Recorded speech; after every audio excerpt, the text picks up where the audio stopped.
Hello, hello, hello mga friends, mga besh, mga bay, mga guys, mga girls, and everyone in between. We love everyone in this spectrum. Welcome back to my channel.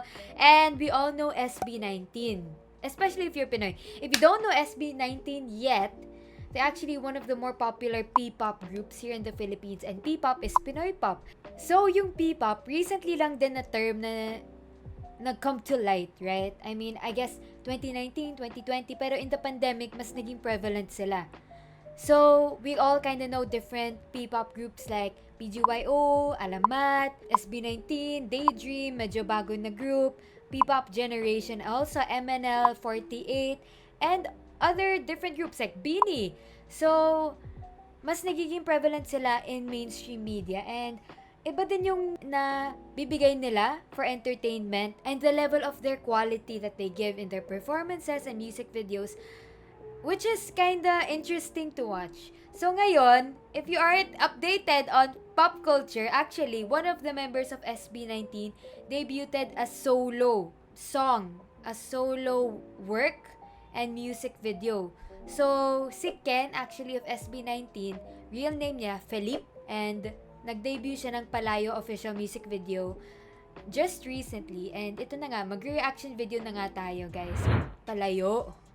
Okay, may Filipino din. May English din. Okay, sobrang gusto ko yung blazer niya. Clean yung music video. Ay, gusto ko tong rose. Yung shot na to, it also shows the reflection of the dance, which is awesome. Yung favorite shot ko dyan is yung tracking shot. Ang ganda nun. I would love to see a full shot of his outfit. Yung cowboy kind of outfit na may fringe tapos may white. Ganda! Itong parang nude top niya. It has the God and man art. Ooh, it's nice. Tahi siya. Tahi siya lahat. Same motif kahit umiiba yung set and yung outfits niya. Gustong gusto ko tong black na blazer na to. Penge naman! I like it. Uy, this is fire! No! Oh!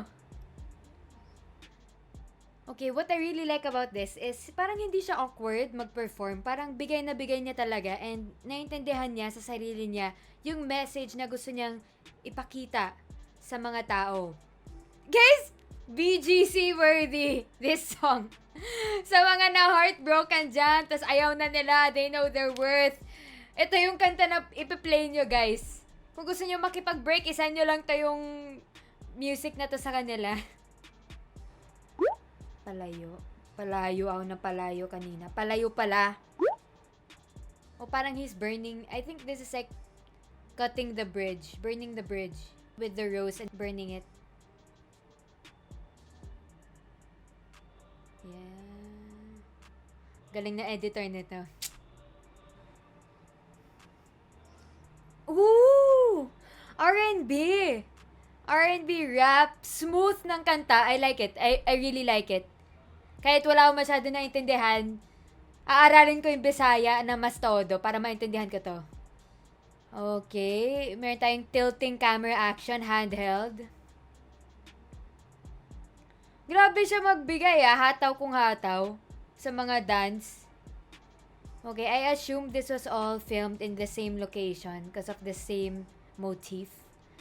One thing is for sure, this guy is gonna be on my radar 24/7. Like, yes, mag-release ka pa ng mga kanta. And I like yung first debut solo niya is not in English or in full Filipino. It's in his native language. I believe Bisaya is his native language, right?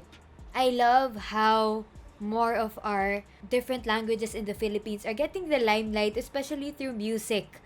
That's how it's supposed to be, guys. I encourage everyone to do the same. Like, teach me. I just know how to speak in the accent kasi every Christmas and every time you have time, I go back to Davao with my mom kasi nandun yung mom's family ko. So, yung mom's side ko, dun kami nagsa-celebrate kapag New Year na. And I miss my family there and I love them. And when I'm there, na-a-adopt ko na naman yung accent because that's how we converse Gustong gusto ko dun because it's more slow rather here in the city. Tapos, parang ang saya-saya palagi. Maybe it's because it's the holidays also, but I just really miss my family in Davao. So, Yung mga ibang tao naman, Yani, Ate Yani, can you speak in Bisaya? Tapos parang ako, gamay lang. Kasabot na ako, gamay lang. I can say, kadyot, lingaw, maayong buntag sa inyong tanan, maayo gabi. Meron pang iba. And I understand a bit. Pero, hindi yung fluent. So, I'd like to work on that. Kapag kayo guys, marunong kayo magbisaya, comment down below. And turuan nyo ako ng mga ibang Bisaya words. Parang nafe-feel ko na nasa Davao ako habang nandito ako sa bahay. Ang ganda-ganda na music video, in fairness kay Felipe. I didn't think it would be this clean. It was so smooth. There are some music videos when you watch it, there are parts when you're like, you get pulled out of the fantasy that they're trying to create. But this music video, parang isa siyang story. And the transitions are really well done. Na, nung dulo na, parang ako, ito na, tapos na siya. Why was it over? Yun nga lang, may parts doon, yung mga dancers. Of course, if we're gonna compare P-pop to K-pop, but I think we shouldn't as much because P-pop is its own genre and can flourish on its own, right? Dito nga lang, in this particular music video, we can see still, it's not as synchronized as K-pop. Like K-pop, you see them and they're like, wow, robots. Parang same na same sila. Pero it seems like here, in this music video, we see them not as robots, but more of individuals dancing with Felipe in the background, trying to create the story. But the dance moves also aren't very awkward. Like, dalang-dala ni Felipe, guys. Parang kayang-kaya niya talaga. So that's something that I also like about this music video. What I noticed from what I gathered in the English translation and some of the Bisaya words and Filipino English words is it's a song about palayo na siya from this past relationship and alam niya na yung worth niya. He's trying to move on pero this person keeps on chasing pa. So, gusto ko yung message kasi alam na alam niya yung worth niya, yung needs niya, and yung kaya niya bigay sa tao na yon. Comment nga guys down below if meron na kayong naging relationship na umalis kayo kasi alam niyo na medyo toxic na. Parang ito yung nakukuha ko sa music video na to and kanta eh. Medyo toxic na eh, kaya, bye girl, let's run away sis. But how he puts it, it's not like this whole tragedy. It's more of like, I know what to do with myself and I'm going to separate myself na from the situation and from this person who is not helping me mentally, emotionally, physically, not good for my overall development. So gustong-gusto ko yung message na nakuha ko from this song and music video. Dagan ko pala yung nasa imo. Ako'y naggukod kay di na ko gusto. Tama ba? Didn't come to play with you. Oh. And let me just say that it's not only Bisaya here, right? There's also Filipino, English. It did not sound pilit. There are some songs when you hear it, they try to mix different languages. Parang it doesn't sound right. But with this song, it seemed so well crafted that he knew what areas na lagyan ng English, what areas lagyan ng Bisaya, what areas lagyan ng Filipino, na hindi nakaka-distract from the overall message ng song. Itong If There's a Problem, Girl, That's You, oh. That part, I was like, ako nga yung may problema. Joke na.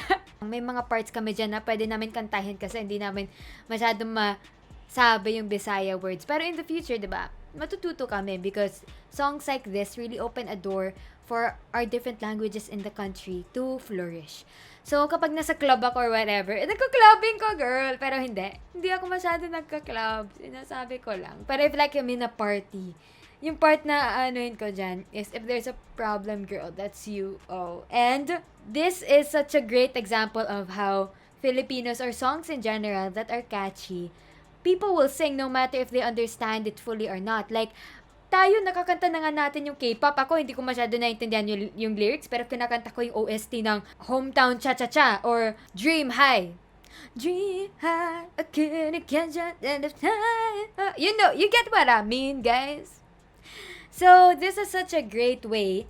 I like how he used this song to introduce himself as a solo artist, and it seemed to individualize him from all of the SB19 members also. So, kapag, kunyari, I hear SB19, I'll be like, si Ken! Siya yung unang-unang SB19 member na nag-release ng solo song and music video. And it's a mix of English, Bisaya, and Filipino. And that's what I'm gonna remember about him. So, ayun guys, if you guys want any more reactions, comment it down below. You know me, nandito lang tayo sa bahay, so might as well get updated on pop culture, on the news, and everything else. And I also want to remind everyone to register if you haven't yet. There are only a few days left. And of course, get ready for 2022 because we are going to vote! Yeah! Stay safe, guys. Take care. Bye!